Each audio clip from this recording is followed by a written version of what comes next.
G'day and welcome back to the channel. Whenever you see anyone's photo memories of their trip to Sydney, they're always kind of the same. Plenty of pictures of the Harbour Bridge and the Opera House on a beautiful sunny day. I'll give you Exhibit A, photos I've taken from some previous trips.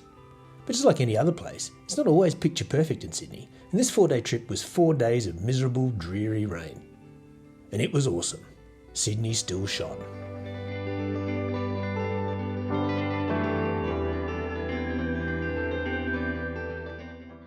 Thank you so much for joining me on this trip into Gadigal country. I acknowledge the Gadigal people of the Eora Nation as the traditional custodians of the land I was visiting. I especially recognise the checkered history that this area holds for Aboriginal people everywhere.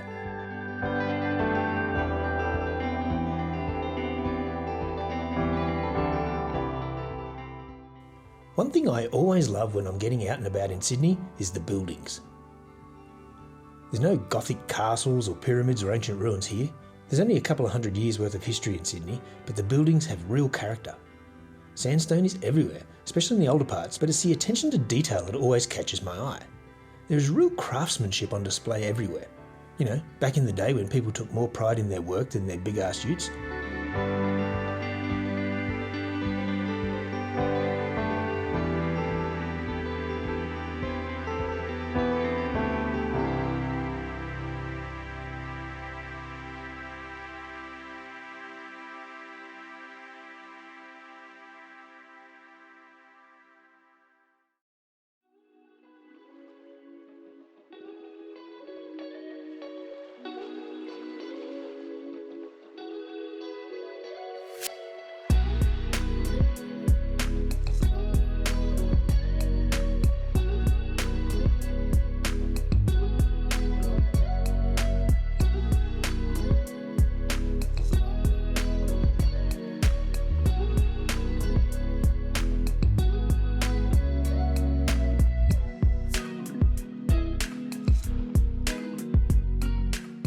And there are also a couple of really great examples of brutalist architecture, which is really cool. It's one of my favourites.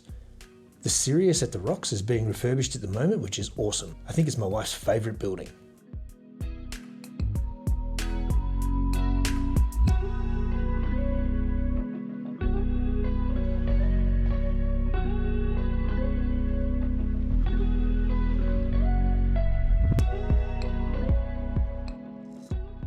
And inside all these places is just as impressive. There are these colour-coded tiles throughout all of the railway tunnels. Fuck knows how or why these footprints got all over the walls, but they're pretty funny. Windows, cornices, iron and woodwork, plaster rendering, it's all really, really cool. And designed to outlive the maker, you know, not like the cookie cutter crap that's getting pumped out these days.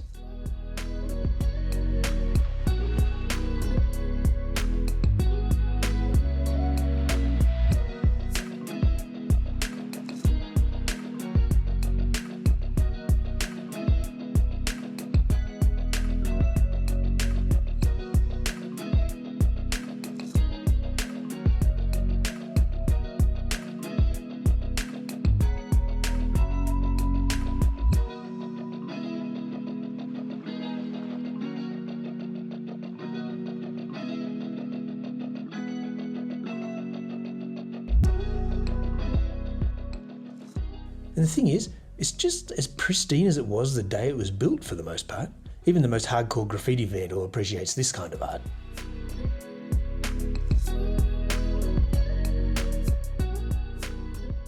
Water plays a big part in Sydney, obviously, and the attention to detail in the water features is just as cool. Even the harbour shoreline underneath the height is unique.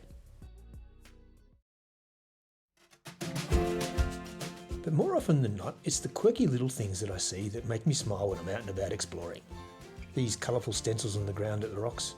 New meets old meets funky. And how about this impressive structure? All for a water bubbler. There are a few of these sorts of things dotted around the city. I guess they thought people needed to be pampered when they were thirsty back in the day. And this cool dude is part of the tank stream fountain, which was built in 2016. The tank stream was the main water source for the fledgling colony, but it was also really important to the Gadigal people for thousands and thousands of years. Sad that it's now a stormwater drain, but you can go on tours of it from a couple of times a year, which would be pretty cool. And this shot I took at Museum Station from inside the train caught my eye. It has a picture of the outside of the station inside. just in case you forgot what it looked like when you came in. And then there's a statue of this dude called Burns over near the art gallery. I didn't go over and read what it was all about, but I assume he's being remembered for his contribution to hats.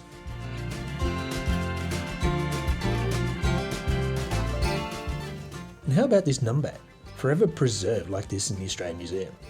I can only imagine he was not at all happy with the last human he ever saw, despite having his enormous nutsack on proud display for perpetuity. And what is the deal with the weird little C on all the central station signs? I guess the apprentice must have been in charge of font selection back in 1906. And the last quirky thing I saw on this trip, I've walked past this fish 1,000 times and this is the first time I ever noticed it. If you know where it is, leave me a comment.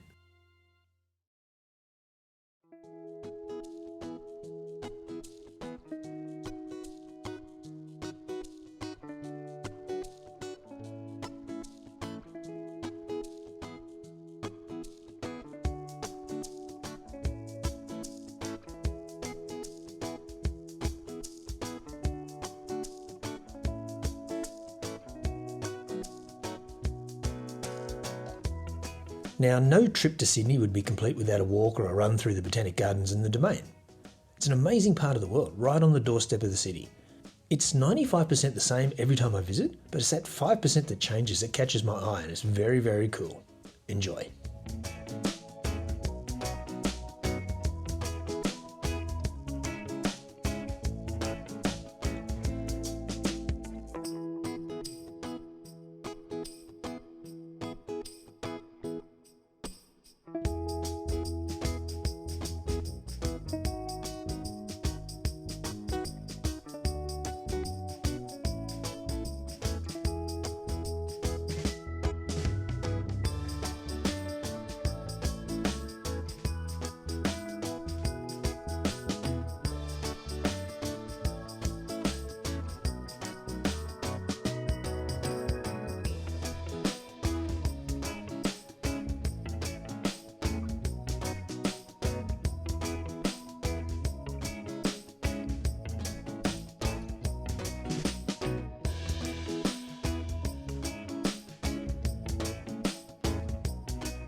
And of course, I couldn't pass up the opportunity to snap some shots of the obligatory landmarks like everyone else.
Despite the dreary weather, Sydney is still an amazing place and I love getting out and about there a few times every year. And it's even better when I get to share it with my wife and kids. And the sun did come out just for an hour or so just before we had to leave to go to the airport. Timing is everything, right?